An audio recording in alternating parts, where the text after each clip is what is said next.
Penyanyi Reza Artamevia sudah menyelesaikan masa hukumannya terkait kasus narkoba yang menjeratnya. Kini Reza Artamevia menghirup udara kebebasan setelah menjalani proses rehabilitasi di Panti Rehabilitasi Lido, Bogor, Jawa Barat. Kabar bebasnya Reza Artamevia dibenarkan kuasa hukumnya, Leiderman Ujinawan. Ia menyebut kliennya sudah keluar dari Panti Rehabilitasi Lido. Leiderman menyebut bahwa Reza sudah keluar dari Panti Rehabilitasi Lido minggu lalu atau sekitar tanggal 11 Juli tahun 2021.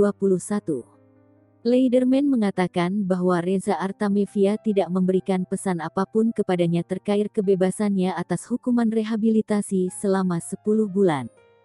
Diberitakan sebelumnya, dalam sidang yang digelar secara virtual di Pengadilan Negeri Jakarta Timur, Kamis, tanggal 10 Juni tahun 2021, hakim menjatuhkan vonis hukuman 10 bulan penjara kepada Reza Artamevia yang menjalani sidang dari Panti Rehabilitasi Lido.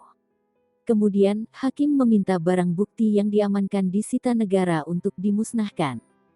Jauh sebelum putusan, Reza Artamevia ditangkap anggota kepolisian Direktorat Narkotika Polda Metro Jaya di sebuah restoran di kawasan Jatinegara, Jakarta Timur pada tanggal 4 September tahun 2020 lalu.